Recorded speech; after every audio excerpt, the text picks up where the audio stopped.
Hello, friends, and welcome back to r/IDontWorkHereLady. Today we have 3 new great stories waiting for us, and the first of them.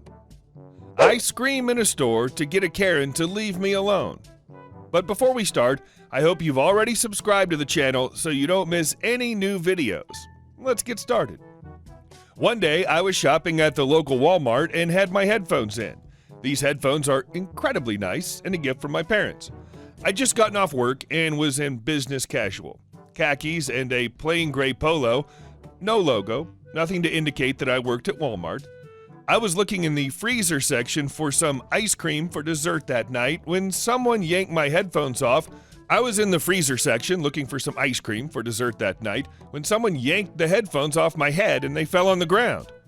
Cue Karen yelling at me. I've been trying to get your attention for 5 minutes, and you shouldn't be listening to music while you work. How can you help customers if you can't even hear them? She screeched at me.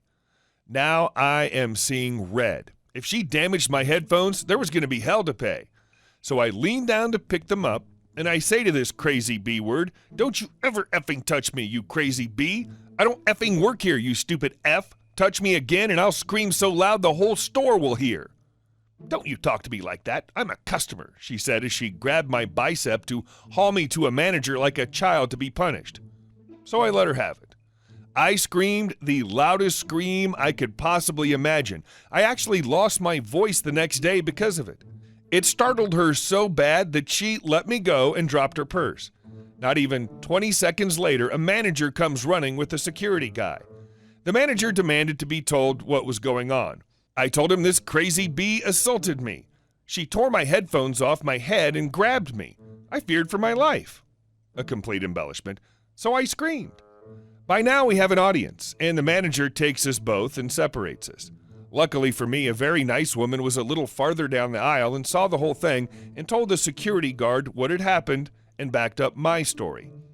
The manager asked if I wanted to press charges, and I told him no, just want to eat my ice cream and go home. He told me to take it. It was on him. As I was leaving, I saw the crazy bee getting thrown out of Walmart by the security guy and being told never to set foot in the store again. I sure hope that ice cream tasted like sweet, sugary victory. And our second story, wrong company. I used to work for an ISP in customer support, a fun time in itself, I may add. Anyway, one day I had a woman call in upset because she was being overcharged on her bill. People say this a lot, but it's usually because they don't understand what they actually have. Now some background here. As part of my opening script, I say the name of the company twice. Our hold music says the name about once every 30 seconds or so, and on this day we had a 15-minute wait. It was a holiday. I will be M and she will be W. Me. Thank you for calling company. My name is Flanigo Mick with company. How can I help you today? W. My bill is too high. You're ripping us off and I want a refund. This is like 10% of our calls, nothing out of the normal. Me. What seems to be the problem with your company bill, ma'am? W. It's been wrong and you haven't fixed it for months and my service is still down. Me. I understand that's very frustrating. Can I get your account number? W. Number. M. That's too short to be a company number. Are you sure that's it? W. Of course it is. I've had this number for years. We have this too, where people insist they've had the same account number for years, yet have trouble giving it to us. So I pushed on. Me. Could I get your company telephone number instead? W. Number.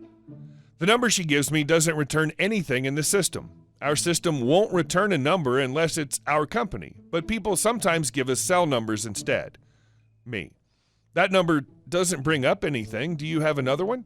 W. Now getting irate. What do I pay you guys for? You're all useless. Me. What address do you have your company service at? She proceeds to only give me the street number. I had to ask her for every individual piece of her address while she continued to attack. Once again, nothing comes up. Grasping at straws, I pull up a system that we normally use to port numbers from other companies, but can also tell us what company a number came from, and check the number she gave me. M. Ma'am, this is a company account, correct? W. Of course it is. Are you new? Can you not use your own systems? At this point, I did what I should have done in the first place and asked her to read me the top of her bill. W. You should know what it looks like. M. Just humor me. W. Your bill for another company is ... Me. Ma'am, that bill says it's for another company, not us. I'm not able to help you with that. W. You are an ISP. The government says you have to help. It's against the law to refuse. By this point, I was somewhere between trying not to laugh and highly annoyed. I'm on a recorded phone line, so I had to watch what I said. These happen every now and then, and people really do expect you to help in these situations. I should also mention that I have left out a huge amount of expletive so far. Me. Ma'am, I do not work for that company. I work for this company. I cannot help you unless you have an account with us. She loses it, saying that I'm probably some Indian in a far-off country who doesn't deserve a house or a home or blah, blah, blah. They do this far too often, even though our company proudly touts an all-in-house customer support team. This continues for about 10 minutes before I can get another word in. Me. Ma'am, if you have nothing company-related, I'm afraid I'll have to be going. There are other customers waiting. She got so loud, people in neighboring cubicles were looking over to see what was going on. I had a manager standing behind me as well, listening in on the now 30-minute-long call. The woman finally started talking about layers and regulating bodies, which at my company is seen as an instant transfer to a manager. Due to a software bug, the managers at my site have unrecorded phone lines. I tell her that I will be placing her on hold and bringing a manager to continue the conversation. We're supposed to get their permission, but at this point, I placed her on hold without it. I was shaking a bit. It's hard getting screamed at for half an hour, even if it's over something so stupid. I relayed the story for the manager standing next to me, but he had heard most of it. He took the call at his desk. Sadly, I couldn't hear the woman, but I could hear him. We'll call him Dave. Dave. Hello, my name is Dave. I'm manager at company. You wanted to speak to me? Yes, ma'am. I know what was going on. No, I don't think he was rude. Ma'am, we do not work for that company. Ma'am, let me speak. Listen, ma'am, it's unacceptable the way you've been treating my agent. We do not work for that company. We are not that company. If you can't get that through your thick head, maybe you should just pay the bill. Yes, I did. No, you cannot speak to my manager. They don't speak to idiots. Yes, idiots. Does it say company name on the bill? Then why would you call here? No, it's not the same thing, ma'am. I'm putting in a request to have your number blocked from our services because we are not that company. He did put the phone down and wandered over to slightly dazed me. Dave, I took care of it. Take a break, okay? Me, right. Did you hang up? D, nope, I left it off the hook. Me, why? D, the lines at her company stay open 24 hours if you don't hang up. Just have to say, even if the job itself sucks, your manager is awesome. And our third story today. I live here, and this house is not for sale. So this happened several years ago. I was recently laid off, and my wife and I had just welcomed our youngest son into the world. Basically, I was a full-time stay-at-home dad during this period. There I was, one mid-December day, giving the baby his bottle. I hadn't shaved in a few days and was wearing sweats. Wife was at work, oldest son was in preschool, so it was just me and the baby, chilling on the couch, having a great time.